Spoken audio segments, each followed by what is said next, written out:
Hello students, आज हम बात करेंगे कक्षा 10 की प्रश्नावली 1.1 के बारे में।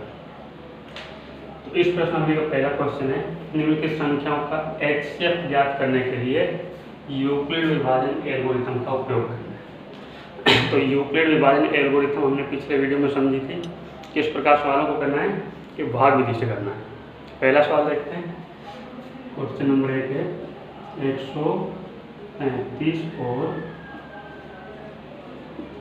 225 का HCF निकालना है। तो सबसे पहले क्या करेंगे, छोटी संख्या देखेंगे। इनमें छोटी संख्या कौन सी, दोनों संख्याओं। तो छोटी संख्या 135 और बड़ी संख्या 225। छोटी संख्या का भाग देना है बड़ी संख्या में, यानी 135 का भाग देंगे हम 225 में। पहले 135 को लिख लिया, अंदर लिख लिया 225, भाग करेंगे। 135 का फाड़ा आना चाहिए, नहीं आता तो कोई बात नहीं, गुणा करके आप लिख सकते हैं। तो देखो 135 इंटू 2 करते हैं, तो 100 इंटू 2 235 इंटू 2 करेंगे 70, तो 270 बन जाएगा। 270 क्या होता है, 225 से ज़्यादा हो जाएगा, इसलिए 135 का भाग एक बार जाएगा, यहाँ पर आ जाएंगे 135। घटाव करेंगे 0, 12 में से 3 में 9, 90 बचेंगे। तो पहली स्टेप भाग की पूरी हो गई। तो इसके बाद क्या करना है, हमें यूक्लिड विभाजन एल्गोरिथम लगानी है। तो यहाँ पर लिख देंगे साइड में यूक्लिड विभाजन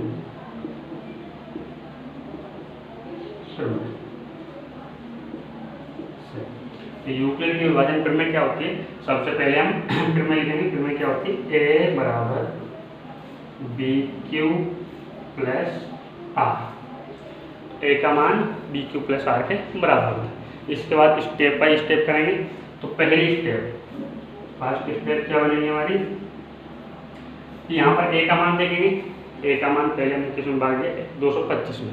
तो ए की जगह लिख देंगे 225 इक्वल टू बी। बी यहाँ पर हमारा है 135, जिस संख्या का भाग दे दें, गुणा क्यू। क्यू आ गया हमारा 1 प्लस आर यानी शेषफल। शेषफल हमारा हो जाएगा 90। ये बन गया 225 को लिख सकते हैं 135 इंटू 1 प्लस 90। पहली स्टेप पूरी हुई।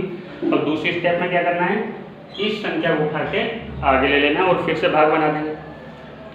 तो इस संख्या का हमने भाग दिया था 135 का दिया था, 135 को हमने यहाँ पर लिख दिया, फिर से भाग दे देंगे। तो 90 का भाग 135 में एक बार जाएगा, 2 बार 180 ज़्यादा हो जाएगा। यहाँ पर लिखेंगे 90 माइनस करेंगे 5 बचे, तो यहाँ पर बच जाएंगे 45। तो दूसरी स्टेप यहाँ पर लिख देंगे सेकंड स्टेप। सेकंड स्टेप में ए का मान क्या हुआ, 135 हो गया,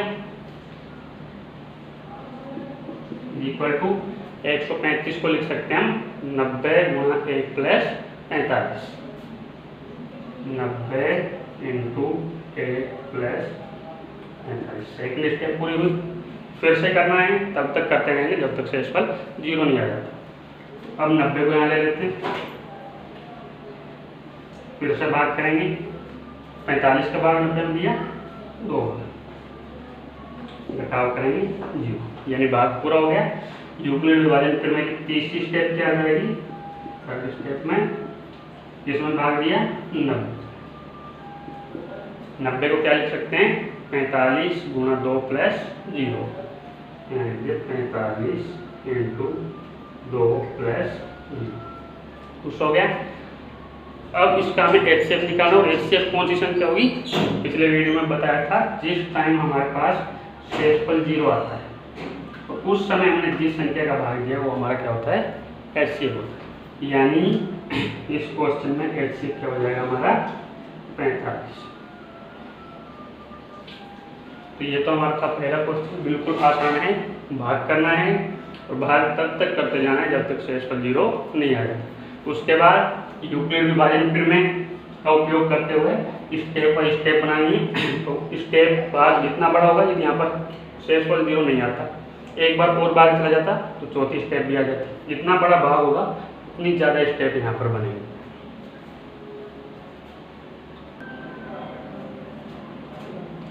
तो सेकंड क्वेश्चन है 196 और 38,220 का भी HCF निकालना है।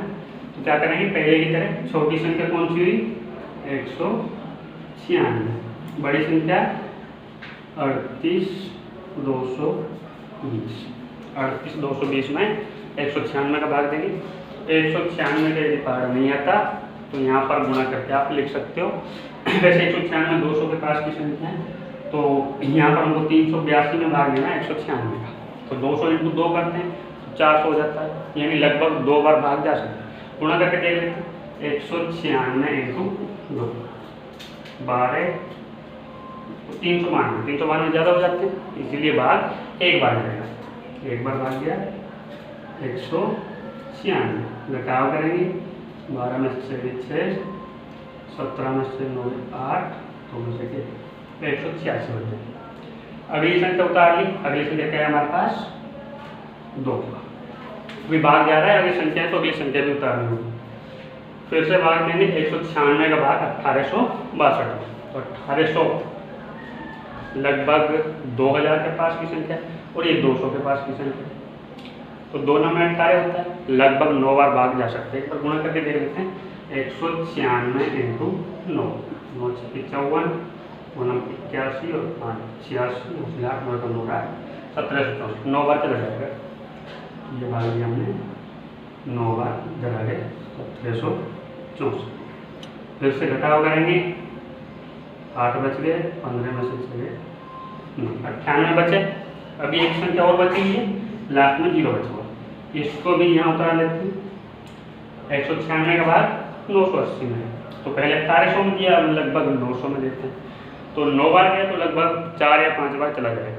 5 से इनको करके दे लेते हैं, 196 × 5, 5 30, यहाँ से 3, 9 45, 3 48, 9 5 980, फिक्स 5 बार चला जाएगा 980, शेषफल बच के 0। तो अब इसके बाद हमें क्या करना है कि यूक्लिड की विभाजन में लगाना, यहाँ लिख देंगे यूक्लिड विभाजन प्रमेय से। यूक्लिड विभाजन प्रमेय क्या है, सूत्र लगा देंगे a बराबर BQ + R। a का मान क्या हुआ, जिस संख्या में भाग दिया, भाग दिया में 38,220 में, तो एक की जगह लिख दिया 38,220 इक्वल, इसको लिख सकते हैं 196 × 195 और प्लस में 0, 196 × 195 प्लस 0, तो शेषफल 0 आ गया। तो जब शेषफल 0 आता है उस समय हम जिस संख्या का भाग देते हैं उसको क्या बोलते हैं, HCF। तो इस क्वेश्चन में हमारा HCF क्या आ जाएगा, इसका भाग दिया लास्ट में 196, हमारा आंसर हो जाएगा 196। और इसका तीसरा क्वेश्चन है जो हमारा वो है 867 और 255। तो तीसरे क्वेश्चन को स्टूडेंट्स आप करके देखना, हो जाएगा, बिल्कुल आसान है, सेम इसी तरह से होगा तो बिल्कुल सही आंसर आ जाएगा। यदि कोई प्रॉब्लम होती है तो कमेंट बॉक्स में बोलना।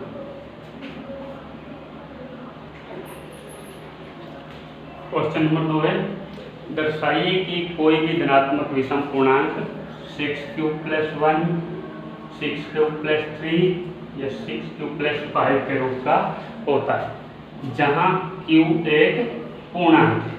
तो सबसे पहले हमें क्या जांच करनी है इसमें कि कोई भी धनात्मक विषम संख्या, कोई भी धनात्मक विषम संख्या या तो 6³ + 1 के रूप की होगी या 6³ + 3 के रूप की या फिर 6³ + 5 के रूप की। अब मान लेते हैं, माना ए कोई धनात्मक पूर्णांक है, अपनी तरफ से मान लिया कि ए क्या है, कोई धनात्मक संख्या है। इसके बाद देखो हमारे पास सूत्र क्या होता है यूक्लिड विभाजन प्रमेय का, a बराबर BQ + R, जहां R का मान 0 के बराबर या 0 से बड़ा और B से क्या होता है छोटा होता है। और हमें सवाल में जो जांच करनी है वो है a का मान है जो 6q + 1 के बराबर होना चाहिए, या 6q + 3 के बराबर होना चाहिए, या 6q + 5 के बराबर होना चाहिए। तो देखो यहाँ पर b का मान क्या मिल रहा है हमें, b की जगह 6 आ चुका है, तो हम मान लेंगे तब b बराबर क्या आ जाएगा, b का मान 6 के बराबर हो जाएगा, क्योंकि सूत्र है हमारे पास bq + r, और r के मान है जो वो 1, 3, 5 इनमें से आने चाहिए। अब यूक्लिड विभाजन में लगाएंगे, लिखेंगे यूक्लिड विभाजन प्रमेय से। यूक्लिड की विभाजन प्रमेय क्या होती है, a बराबर bq + r, या a बराबर b की जगह क्या लेके चल रहे हैं हम, 6 लेके चल रहे हैं, तो लिख सकते हैं 6q + r। जहां तो देखिए यहाँ पर r का मान क्या होना चाहिए, r का मान हमेशा कैसा होता है, 0 के बराबर या 0 से बड़ा, तो r का मान तो हो जाएगा 0 के बराबर या 0 से बड़ा, लेकिन b से कैसा होना चाहिए, छोटा होना चाहिए। तो b यहाँ पर कितना है, b हमने 6 मान रखा, यहाँ पर क्या लिख देंगे हम 6, यानी r का मान है जो 0 और 6 के बीच में होना चाहिए, यानी जो मान आएंगे हमारे पास r के वो होंगे या तो 0 हो सकता है, या 1, या 2, या 3, या 4, या फिर 5, इनमें से ही r का मान निकलेगा, क्योंकि 6 के बराबर नहीं हो सकता। किसी भी संख्या में जब हम भाग देते हैं तो शेषफल है जो जिस संख्या का भाग दिया जाता है उससे हमेशा छोटा रहता है, तो 6 से क्या होगा, छोटा होगा, लेकिन शेषफल 0 के बराबर हो सकता है। अब क्या करेंगे हम, स्टेप बाय स्टेप एक एक करके r की जगह मान लिखते जाएंगे। तो पहली स्टेप में क्या करेंगे हम, फर्स्ट स्टेप a बराबर क्या है 6q + r, तो r की जगह सबसे पहले क्या लेना है, हमें 0 लेना है, तो r बराबर मान लेंगे 0, तो r की जगह 0 लिए तो यहाँ क्या हो जाएगा 0, यानी a बराबर क्या आ जाएगा हमारे पास, 6q में 0 जोड़ेंगे तो 6q याद आएगा, तो r का मान हो गया हमारे पास 6q, यानी यहाँ पर जो a का मान प्राप्त हो रहा है वो 6q है।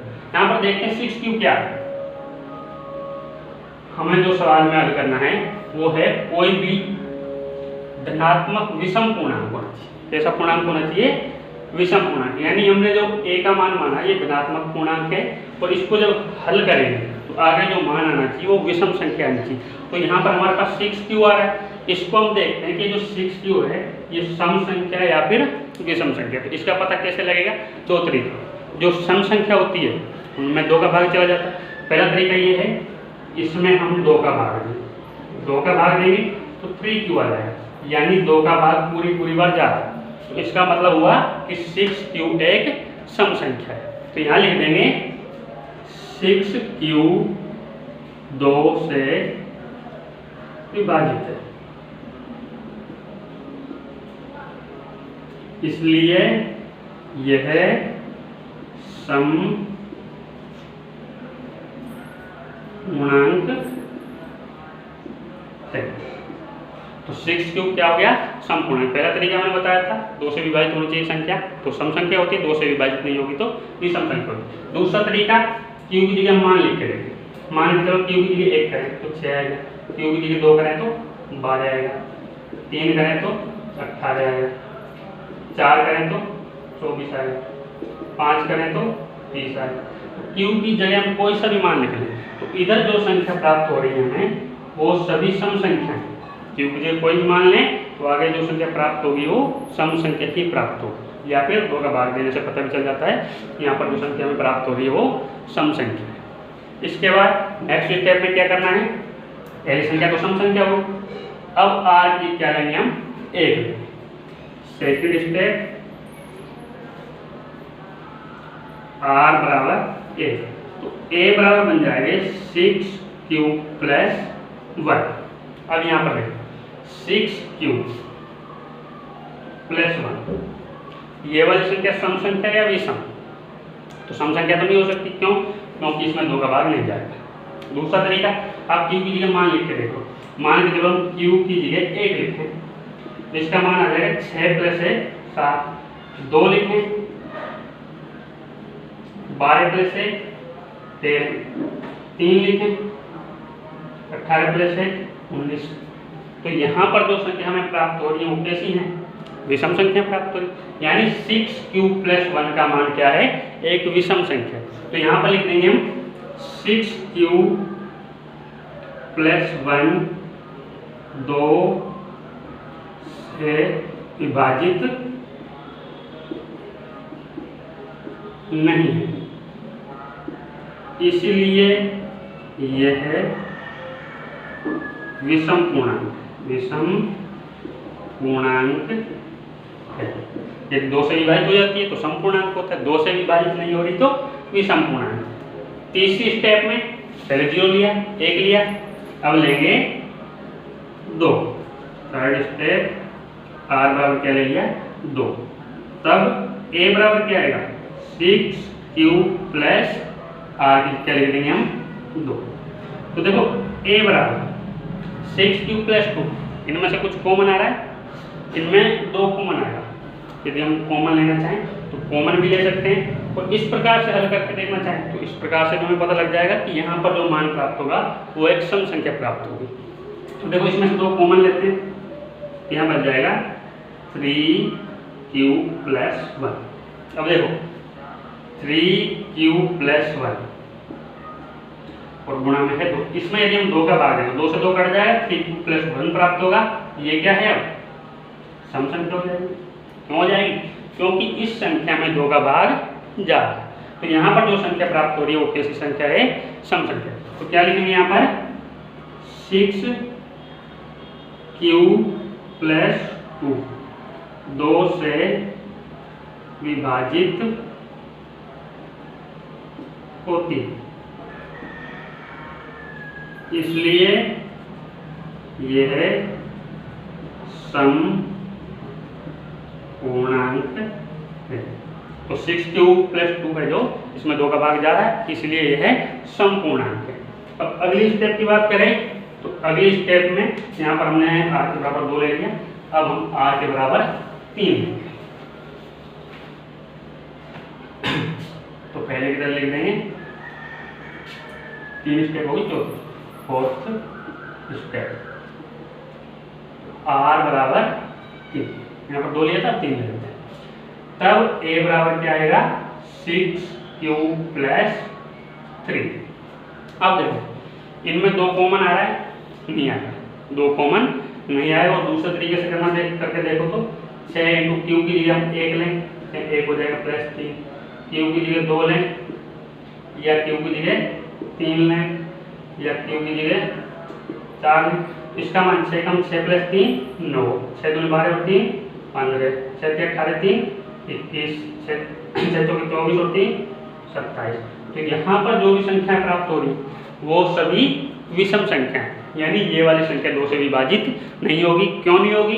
क्योंकि इसमें 2 कॉमन नहीं आ रहा। पिछले यहाँ पर जो ये संख्या थी 6q + 2, इसमें 2 कॉमन लिया, 2 बाहर आ गए, 2 का भाग देंगे 2 से 2 कट जाए, लेकिन इसमें 2 कॉमन नहीं आ रहा, इसलिए यह संख्या 2 से विभाजित नहीं है। तो यहाँ पर क्या लिखेंगे?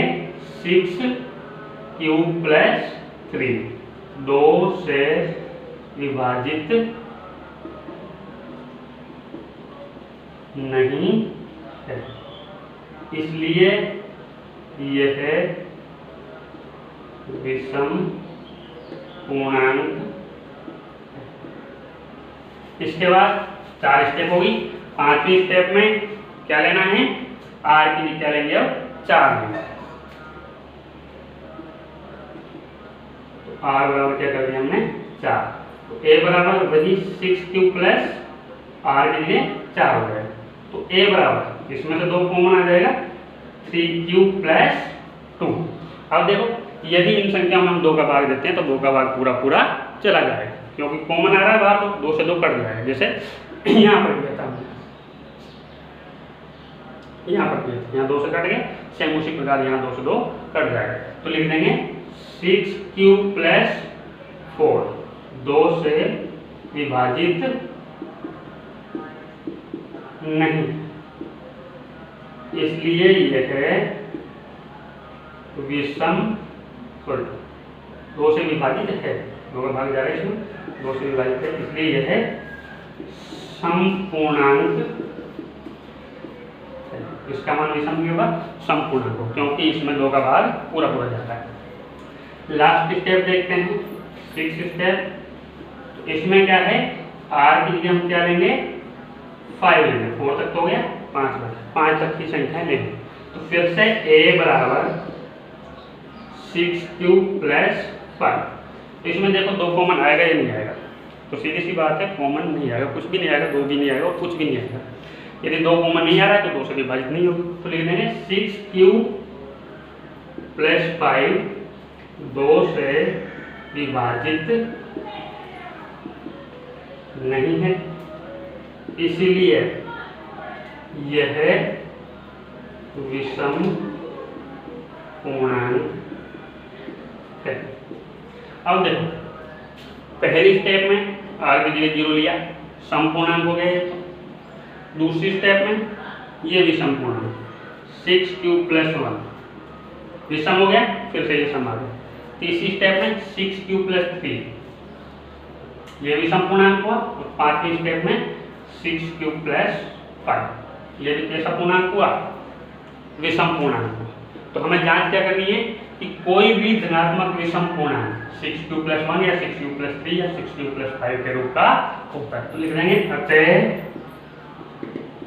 कोई भी धनात्मक विषम पूर्णांक 6 क्यूब प्लस 1 या 6 क्यूब प्लस 3 या 6 क्यूब प्लस 5 के रूप का होता है। तो इस प्रकार से अगले 2 क्वेश्चन और बचे हुए हैं लास्ट में, इसी के सेम इसी तरह थोड़ा सा अंतर आएगा। उनमें क्या है कि पूर्णांकों का वर्ग करना है। यहाँ पर जो a का मान दिया हुआ है वहाँ पर हम a स्क्वायर की बात करेंगे। तो उस क्वेश्चन की जो हल है मैं अगली वीडियो में बताऊंगा। इस वीडियो में इतना।